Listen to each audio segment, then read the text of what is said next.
One. Hi, I'm Brian Scott Walker. I have an art exhibit up at the Low Mill right now until November 12th. I'm a relief block artist. I like carving blocks and because I can make as many pictures as I like when I'm done.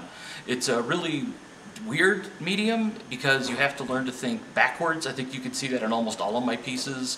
So a great example, so the Draugr print, which a lot of people seem to like. I actually talked to somebody who knows how to read old Viking rune script, and I wanted to get like something kind of Viking cultural in there, so I put a symbol for like a curse of loneliness on his chest, but I also had to think about you got to flip it backwards. And that's one of the biggest things that you never can quite tell what's going on with a piece. And I love that big moment of surprise when you're starting to peel the paper up the first time you finally inked it, you ran it through the printing press, and you get this big reveal like a magic trick of like, the miracle, the art happened, and I finally get to see the big reveal.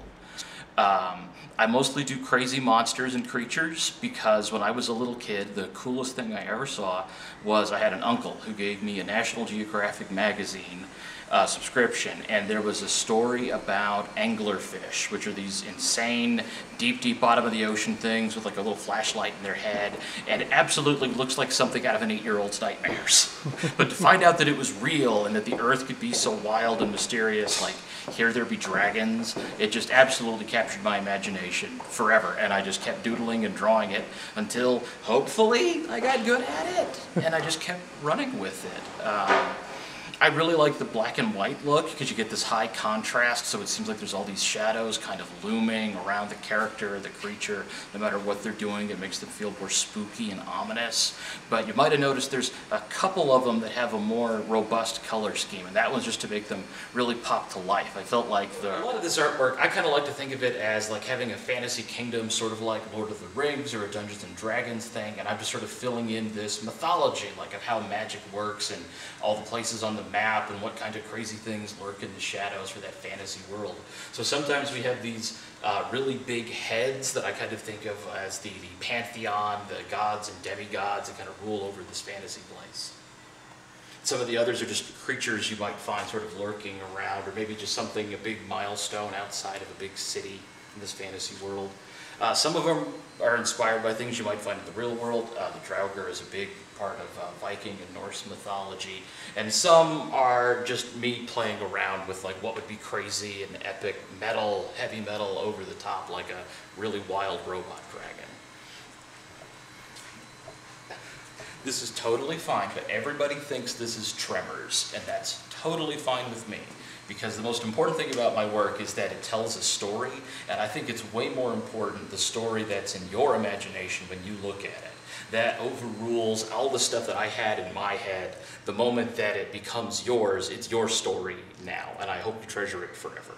Comics, I just kept blowing up one panel bigger and bigger, and I wanted less and less dialogue, and then I realized I was basically making a movie poster or a book cover. Which is kind of how this one feels. Like if I were to make a magazine or a book about some fantasy setting, this would probably be on the cover, because he's kind of my favorite, obviously.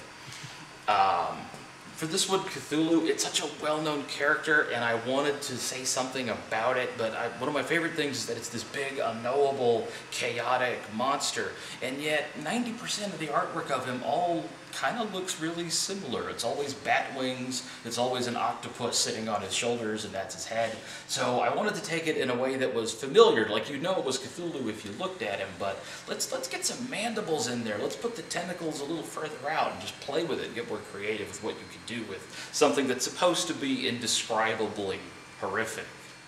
So this one is The King in Yellow, which is very loosely inspired by a book of the same name by Robert Chambers. This was a really fun piece for me because I got to experiment and get really wild.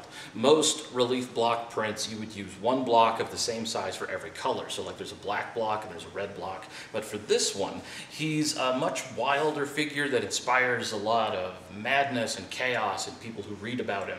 So I literally inked up a roller with a lot of vivid yellow ink, and I just rolled it directly onto the paper in all these silly, crazy directions at every which angle, and then printed the black on top of it, which I think gives you this really great kind of hazy, out of focus effect for the world around the character, who's supposed to be this sort of creative god of madness. I'm Brian Walker. If you want to find out more about me, I'm on Instagram at Brain Twisted. You can also see me at Green Pea Press here in the Low Mill. And December 4th, during the big YULE sale, I'm going to be printing t-shirts live. I'm going to bring out 15 years worth of relief blocks. You can pick your own design, find your favorite, and I'll print whatever design you like on demand.